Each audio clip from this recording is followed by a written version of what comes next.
থাকতে একা তো পারবো না।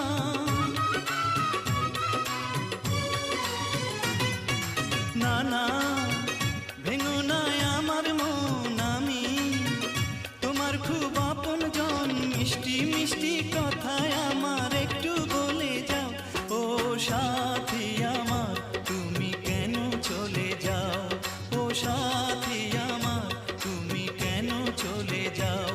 কি দোষ করেছি